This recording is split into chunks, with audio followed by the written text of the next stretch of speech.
හොඳයි දරුවනේ ඉතින් 8 වසර පාඩම් මාලාව යටතේ අද අපි කතා කරන්න බලාපොරොත්තු වෙන්නේ ගොනු සහ ගොනුවක ගුණාංග පිළිබඳව.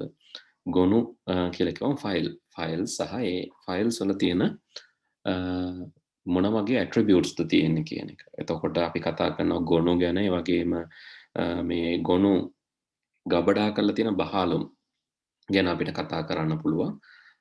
ඒ වගේම අපිට ඊළඟට කතා කරන්න පුළුවන් ෂෝට්කට්. එතකොට සාමාන්‍ය කම්පියුටර් එකක් ගත්තාම කම්පියුටර් එකේ අපි තියෙන මූලික වශයෙන් ඔයගොල්ලෝ දැනගන්න ඕන දේ තමයි ෆයිල්ස් වලින් තමයි මේ කම්පියුටර් එකේ ෆයිල්ස් වල තමයි තොරතුරු ගබඩා කරලා තියෙන්නේ. ඉතින් මේ ෆයිල් එකක් උදාහරණයක් විදිහට මේ ගොනුවක නැත්නම් ෆයිල් එක ෆයිල් නේම් එකක් වගේම ෆයිල් එකට එක්ස්ටෙන්ෂන් එකක් තියෙනවා. ඉතින් සිංහලෙන් අපි කියනවා මේකට ගොනු නාමය සහ ගොනු දිගුව කියලා. text.doc presentation.ppt ඒ වගේම ෆයිල් එකක් ගත්තම දරුවනේ ෆයිල් වලට තියෙනවා එකේ විශාලත්වයක් ප්‍රමාණයක්. ඒ වගේම දැන් ෆයිල් එකේ විශාලත්වය වගේම ෆයිල් එක ගබඩා කරලා තියෙන තැන විශාලත්වයකුත් තියෙනවා. ඒ කියන්නේ size සහ size in disk. උදාහරණයක් විදිහට අපි හිතමු තේ කෝප්පයක තේ තියෙනවා කියලා. එතකොට තේ කෝප්පයක තේ තියෙන ප්‍රමාණයයි කෝප්පේ ප්‍රමාණයයි කියන්නේ දෙකක්. මොකද කෝප්පේ පිරෙන්නම අපි තේ දාලා තියෙන්නේ නැහැ නේද? කෝප්පෙන් කාලක් තියෙන්න පුළුවන්, භාගයක් තියෙන්න පුළුවන්, 4න් 3ක් තියෙන්න පුළුවන්. ඒ වගේ තමයි ෆයිල් ගබඩා කරද්දිත් ෆයිල් එකේ ගන්න ඉඩ සහ ෆයිල් එක ගබඩා කරන්න ඩිස්ක් එකේ ගන්න ඉඩ. මේ වගේම ෆයිල් එක හිතන්න පුටුවක් තියලා තියෙනවා කියලා ගෙදර. පුටුවේ සැබෑ ඉඩ සහ පුටුව ගබඩා කරන්න ගන්න ඉඩ. ඒ විදිහට ෆයිල් එකටත් size සහ size on disk කියලා sizes දෙකක් තියෙනවා. ඉතින් ඒ වගේම ගොනුව ගබඩා කරලා තියෙන ස්ථානය ෆයිල් එක සේව් කරලා තියෙන තැන වගේම හදපු දිනය නැත්නම් created date එක ඒ වගේම අවසන් වරට කවද්ද මේක edit කරේ වෙනස් කරපු දිනය සහ ඒ ගොනුව අයිති කාටද මේක අයිති වෙන්නේ කවුද මේක create කරේ ඒ ආදී වශයෙන් විස්තර ගොඩක් ෆයිල් එකේ ගබඩා වෙනවා. ඉතින් මෙතන නැති තව දෙයක් තමයි මේ ගොනුව තියෙන විදිහ. මේක hiddenද, systemද, read onlyද? කියවන්න විතරද පුළුවන්? සංගවලා තියෙන ෆයිල් එකක්ද? ඒ වගේම මේක පද්ධතියට අයිති ෆයිල් එකක්ද? ආදී වශයෙන් විස්තර කීපයකුත් මේ ගොනුවේ ඇතුළත් වෙනවා. ඉතින් මෙතනටම ඔයගොල්ලන් ලියා ගන්න පුළුවන් අතිරේකව මොනවාද? මේක සංගවා තබන ෆයිල් එකක්ද? සංගවා තබන ෆයිල් එකක්ද යන වග? නැත්නම් hidden ෆයිල් එකක්ද කියන එක. ඒ වගේම මේ ෆයිල් එක මොකද්ද මේ සිස්ටම් ෆයිල් එකක්. එහෙම නැත්නම් පද්ධතියට අවශ්‍ය වෙන ෆයිල් එකක්ද? එහෙමත් නැත්නම් මේ ෆයිල් එක කියවින්නට විතරක්, ඒ කියන්නේ එඩිට් කරන්න බැරි ෆයිල් එකක්ද? රීඩ් ඔන්ලි ෆයිල් එකක්ද කියන එකත් ඔන්න මේකේ ගබඩා වෙලා තියෙනවා. ඒ අතිරේක තුනත් මතක තියාගන්න ෆයිල් එකක් පිළිබඳව. අපි මේකෙම ඊළඟට අපි බලමු කොහොමද මේ දේවල් බලන්නේ. කොහොමද මේ තියෙන්නේ මේ අතිරේක ගුණ read only සහ hidden ඒව ගැනත් තියෙනවා. දර්ශනය නොවේ සංගවත් තබා ගන්නවද? ඒ වගේම කියවීමට පමණක්ද පුළුවන්? තව එකක් තියෙනවා system. ෆයිල් එක අයිති වෙන්නේ පද්ධතියටද කියලා මේ සියලු දේවල් ෆයිල් එකත් සමග ගබඩා වෙනවා. එතකොට ගොනු අපි ඊළඟට මේ ෆයිල්ස් ගත්තම මේ ෆයිල්ස් ඊළඟට අපි තැන්පත් කරලා තියෙන්නේ ෆෝල්ඩර්ස් වල. ෆයිල්ස් අපි ඊළඟට තැන්පත් කරලා තියෙන්නේ ෆෝල්ඩර්ස් වල. බහලුමක් ඇතුලේ ෆෝල්ඩර්ස් වල. ඉතින් ඒ පිළිබඳව තමයි අපි දැන් ප්‍රායෝගිකව පොඩ්ඩක් විමසලා බලන්න යන්නේ. හරි මේකට ඔයාලට ඔයගොල්ලන්ගේ Windows computer එකට ගිහිල්ලා ඉස්සෙල්ලාම දරුවනේ මෙන්න මේ තුන අඳුර ගන්න ඕන. හරි ප්‍රධාන වශයෙන් අපි Windows පරිගණකයකට ගියාම අපිට හම්බ වෙනවා files, folders සහ shortcut කියලා තුනක්. හරි folders වල තමයි ෆයිල් ගබඩා කරලා තියෙන්නේ folders ඇතුලේ. එතකොට files කියලා කියන්නේ ඒවා අර data ගබඩා කරලා තියෙන files වල. ඒතර ඒවා ඕන එකකට පිවිසීමට කෙටි මඟ shortcut එකක් එහෙම නැත්නම් කෙටි මාර්ගයක් තියෙන්නත් පුළුවන්. හරි. ඉතින් මේ තුන දැන් අපි එකක් හදලාම බලමු. ඕගොල්ලෝ ඉස්සෙල්ලාම right click කරලා desktop එකේ new ගිහිල්ලා folder එකක් හදලා බලන්න. right click new folder ගිහිල්ලා folder එකක් හදලා බලන්න. ඒකට අපි නමක් දාමු grade 8 කියලා. හරි. කොහොමද කරන්නේ? right click new folder. හරි. right click කරා හිස් තැනක new ගියා folder කියන එකට ගියා. ඊට පස්සේ folder එකට නමක් දැම්මා. grade 8 කියලා ඔන්න නමක් දාලා තියෙනවා. ඒකල enter කරන්න. එතකොට අපිට folder එකක් හදා ගන්න පුළුවන්. ඊළඟට දරුවනේ ඔයගොල්ලන්ගේ keyboard එකේ alt button එක තියෙනවනේ. මම මෙතනමක් පෙන්නන්නම්. keyboard එකේ තියෙනවා alt කියන key එක මේ තියෙන්නේ. alt key එක. මේ alt key එක ඔබාගෙන මෙන්න මේ folder එක mouse එකෙන් තව චුට්ටක් ඈතට අදින්න. හැබැයි alt key එක ඔබාගෙන තමයි මේක කරන්න. එතකොට මොකද වෙන්නේ? මේ තියෙන්නේ shortcut එකක් හැදෙනවා. කොහොමද කරන්නේ? alt key එක ඔබාගෙනම mouse එකෙන් මේක අදින්න ඕන. එතකොට shortcut එකක් හැදෙනවා. ඊළඟට අපි ෆයිල් එකකුත් හදමු. මම right click කරලා new ගිහිල්ලා මේ new එකෙන් හදනවා text document එකක්. හරි. ඔන්න එතකොට ෆයිල් එකකුත් තියෙනවා. දැන් අපි තුනක් හදාගත්තා.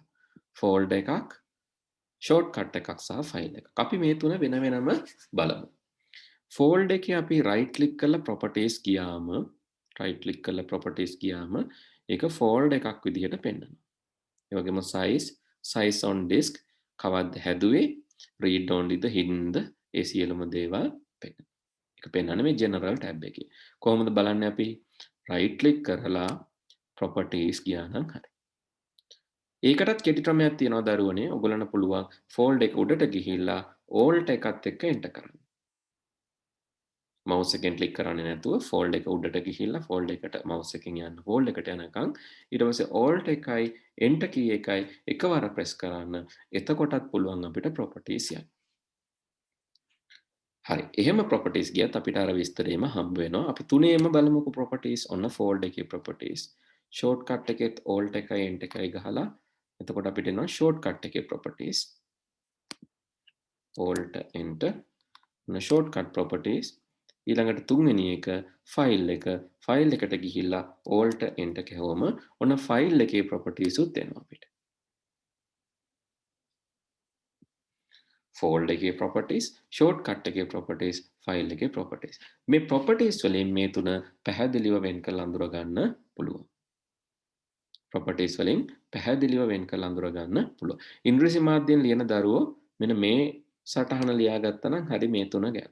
මොකද ඔයගොල්ලන්ගේ සිංහල මාධ්‍ය නෝට් එක තමයි මම පෙන්නන්නේ. මම ඉංග්‍රීසි මාධ්‍යයේත් පොතේ තියෙනවා. පොතේ තියෙනවට අමතරව මේ ටික ලියාගත්තා නම් හරි.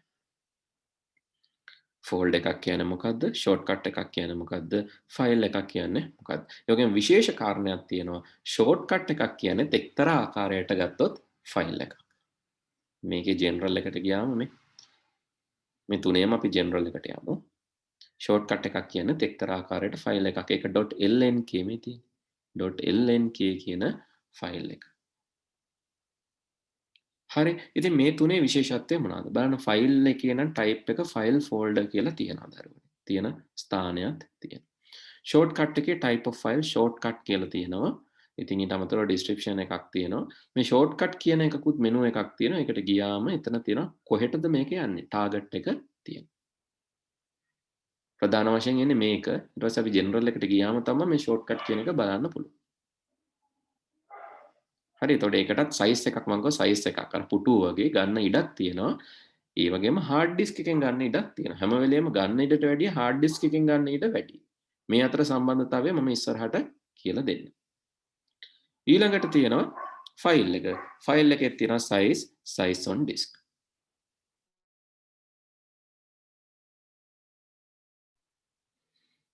හරි. හොඳයි. ඉතින් ඊළඟට අනිත් ඒවා ගත්තම් බොහෝ දුරට සමානයි. දැන් මේකේ තියෙනවා security details previous. මේකේ තියෙනවා shortcut security details previous. share in security previous version customize. එතකොට ටිකක් වෙනස්. හැම එකෙම security තියෙනවා. details තියෙනවා බලන්න මේ දෙකේ විස්තර තියෙනවා details. කවුද මේක හැදුවේ, කාටද අයිති, අන්තිමට edit කරේ කවුද? මේකෙත් ඒ වගේම තියෙනවා. එතකොට මේකෙත් මේකේ details නෑ වෙනකොට තියෙන security කියන එක තියෙනවා. ඒ වෙනුවට නෙමෙයි security කියලා කොහොමත් තුනේම තියෙනවා මේ.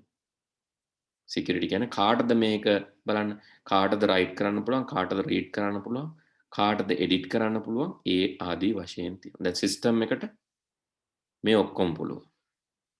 adminට එයාටත් ඔක්කොම පුළුවන්. administratorට බලන්න එයාටත් ඔක්කොම පුළුවන්. ඒවා වෙනස් කරන්න පුළුවන් අවශ්‍ය නම්. හරි. security මේකෙත් බලමු අපි. මේකෙත් එහෙමයි. මේකෙත් ඒ විදිහමයි.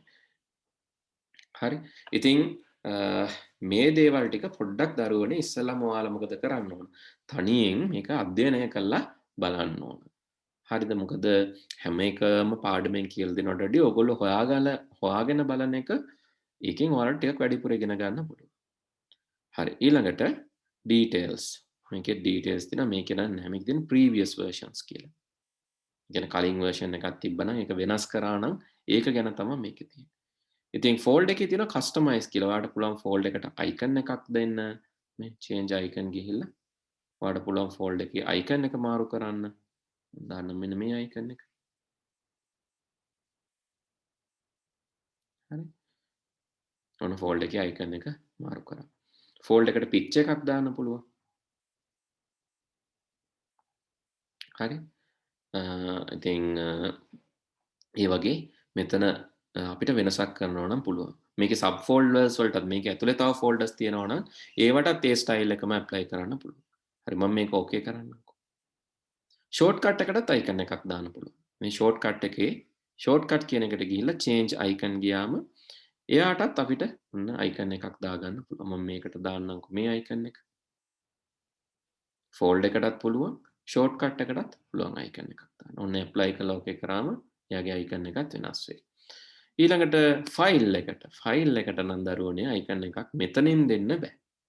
මොකද ජෙනරල් වලත් අයිකන් චේන්ජ් කරන්න නැහැ. සිකියුරිටි වලත් නැහැ. ඩීටේල්ස් වලත් නැහැ. ප්‍රීවියස් වර්ෂන් වලත් නැහැ. ඉතින් ෆයිල් ෆෝල්ඩර්ස් වලට අයිකන් දාන්න පුළුවන්. ඒ කියන්නේ පේන විදිය වෙනස් කරන්න පුළුවන්. හරි. ඉතින් ඊළඟ දේ තමයි අද අපි ඉගෙන ගන්න යන ෆයිල්ස් සහ ෆෝල්ඩර්ස් ඉගෙන ගත්තම ඊළඟ දේ තමයි අද අපි ඉගෙන ගන්න යන්නේ කොහොමද මේ ෆයිල් එකක එක්ස්ටෙන්ෂන් එක මේ එක්ස්ටෙන්ෂන් එක කියන දේ නැත්නම් ෆයිල් එක දැන් අර ඔයගොල්ලන්ගේ පොතේ තිබුණානේ ෆයිල් එකට තියෙනවා ගොනු නාමය සහ ගොනු දිගුව ෆයිල් නේම් සහ ෆයිල් එක්ස්ටෙන්ෂන් කියලා තියෙනවා ඉංග්‍රීසි මීඩියම් බුක් එකෙත් මේක තියෙනවා අපි ඉංග්‍රීසි මීඩියම් බුක් එකත් ගමුකෝ මේත් එක්කම ඉංග්‍රීසි මීඩියම් බුක් එකෙත් අපි 13 වෙනි පිටුවට ගියාම ඔන්න 13 වෙනි පිටුවේ ඒකෙත් තියෙනවා ෆයිල් එකට තියෙන දේවල් the given below shows the most of the attributes of files stored in a computer file name file extension so file type name and extension file size of the file I said two things are there size of the file and size on disk similar to the your chair and the space taken by the chair so space taken by the chair is different from the space of the chair පුටුවයි පුටුව ගන්න ඉඩයි වෙනස්. පුටුවේ ප්‍රමාණය අපි හිතමු මේ අපි වර්ග centimetre වලින් හරි මොනවා හරි යුනිට් එකකින් මැනලා ඊට පස්සේ පුටුව ගන්න ඉඩ ප්‍රමාණය ගත්තම ඒක ඊට වැඩිය වැඩි. ඒ වගේ තමයි ෆයිල් සයිස් එකට වැඩිය සයිස් on disk යම්කිසි ප්‍රමාණයක් වැඩි වෙනවා. හරියට වතුර සහ වතුර දාලා තියෙන ග්ලාස් එක වගේ. Okay, file stored place, date modified, date created, those things are also there. And in addition to that, it mentions whether the file is hidden or system or whether it can be modified or read only. Those details are also there with the files. Hari. මේ දෙකම පොදු හින්දා තමයි මම අද එකට streaming video එකක කරේ මේක සිංහල මීඩියම් හෝ ඉංග්‍රීසි මීඩියම් ප්‍රශ්නයක් නැහැ එකම ටිකනේ කරන්න තියෙන්නේ. That's why I have explained this in streaming video. හරි දැන් අපි බලමු තව චූටි දෙයක් ඉගෙන ගන්න ඕන මේ වීඩියෝ එකේ මම අද අන්තිමටම කියලා දෙන්න දරුවනේ කොහොමද මේ එක්ස්ටෙන්ෂන් එක බලාගන්නේ. හරි ඕගොල්ලෝ Windows key එකයි E එකයි Windows E එකවර press කරන්න. Windows key E. එතකොට Explorer window එක එනවා. Windows key E. එතකොට Explorer window එක එනවා. ඒ Explorer window එකේ view කියන tab එකට යන්න. ආයෙත් මුලින් ඉඳන් Windows key E එතකොට එන Explorer file Explorer window එකේ view tab එකට යන්න. ඒ view tab එකේ තියෙනවා hidden items කියලා එකක්. ඒකෙන් අපිට පුළුවන් සැඟවිලා තියෙනවා නම් මොන හරි බලා ගන්න. හරි hidden items. ඒ වගේම view එකේ තියෙනවා file name extension. file name extensions. අපි ඒක දාලා බලමු සිදුවෙන වෙනස්කම. මේ බලන්න මේ හැම ෆයිල් එකකටම අග ඩොට් එකකට පස්සේ අපිට නමක් පේන්න ගන්නවා.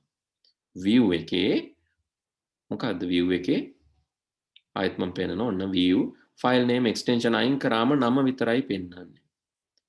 හැබැයි view එකේ file name extension එක දැම්මම ඔන්න බලන්න නම් ටික වෙනස් වෙනවා. දැන් hello තියෙනවා, note තියෙනවා, untitled තියෙනවා. ඔන්න file name extension දානවා. දාපු හැටිය ඔයාට නමයි extension එකයි දෙකම පේනවා. ඊළඟට මම චූටි වැඩක් දෙනවා ඔයගලන්ට කරන්න. ඒ තමා මේ extension එක වෙනස් කරන්න. හරි හැබැයි දන්න ෆයිල්ස් වල විතරයි මේක මතක තියාගෙන කරන්න ඕන. නැත්නම් අලුත් ෆයිල් එකක් හදලම කරන්න. දැන් අපි ඩෙස්ක්ටොප් එකේ ගිහිල්ලා අපි හැදුවානේ new text document. මම ඒකේ වෙනස් කරන්න. මම මේකේ dot නම මේක ක්ලික් කරලා ආපහු සැරයක් ක්ලික් කරනවා. එහෙම නැත්නම් F2 කියන බටන් එක ඔබන්න පුළුවන්. මේක උඩ ක්ලික් කරලා F2 බටන් එක ඔබන්න පුළුවන්. නැත්නම් ක්ලික් කරලා ටිකකින් ආපහු සැරයක් ක්ලික් කරන්න පුළුවන්. එහෙමත් නැත්නම් අපිට පුළුවන් right click කරලා rename කියන එක select කරන්න. right click rename. හරි. ඔය තුනෙන් එකකට ගිහිල්ලා නම වෙනස් නොකර extension එක වෙනස් කරන්න. අපි එක extension එකක් වෙනස් කරලා බලමු. මම මේ ෆයිල් එකට දානවා .mp4 කියන එක. එතකොට මේක change කරන්නද කියලා අහනවා. බලන්න දැන් වාට එක පේන්නේ mp4 වීඩියෝ එකක් විදිහට තමයි type එක පෙන්වන්නේ. මම මේක extension එක වෙනස් කරනවා ඔන්න jpg කියලා. දැන් කොහොමද පෙන්වන්නේ? දැන් අපිට පෙන්වන්නේ jpg file picture file එකක් විදිහට. ඒ වගේම මම මේක extension එක වෙනස් කරනවා dot එක හැමම තියලා extension එක වෙනස් කරනවා pptx විදිහට.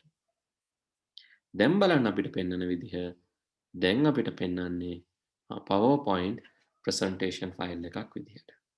ඒ වගේම මම මේක extension එක අවසානයේට වෙනස් කරනවා .lnk කියලා. lnk එකල enter කරනවා.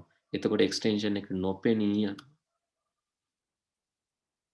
ඒ වගේ මේක shortcut එකක් විදිහට පෙන්වන්න ගන්නවා. හරි දැන් ආයෙ extension එක වෙනස් කරන්න බෑ පුතේ. මොකද ඒක පේන්නේ නැතුව ගියානේ. දැන් ඔයාලා මේකේ control එකයි z එකයි undo කරන්න. එතකොට ආපහු තිබ්බ extension එකට ගන්න පුළුවන්. හොඳයි දරුවනේ. ඉතින් අපි ඉගෙන ගන්න ඕන මෙන්න මේ ටික ප්‍රායෝගිකව කරන්න ඕන හින්දා තමයි මම වීඩියෝ එකක් දැම්මේ. ඔයගොල්ලන්ට පුළුවන් ඕනම සැරයක් මේ වීඩියෝ එක බලලා මේ ටික කරන්න. ඉතින් මේ ටිකට අදාළව අපි එඩ්මොඩුල් එකේ ප්‍රශ්න ටිකක් දානවා දරුවනේ. ඊට පස්සේ ඔයාලට පුළුවන් මේ සෙෂන් එකෙන් පස්සේ හෙට හෝ අනිද්දා දිනේදී මේ ප්‍රශ්න ටික බලලා ඒවට උත්තර ලියන්න. හොඳයි. අද අපි කතා කරේ ප්‍රායෝගික දේ. ඊළඟ දවසේ අපි කතා කරමු මේක ගැන තවත් වැඩි විස්තර.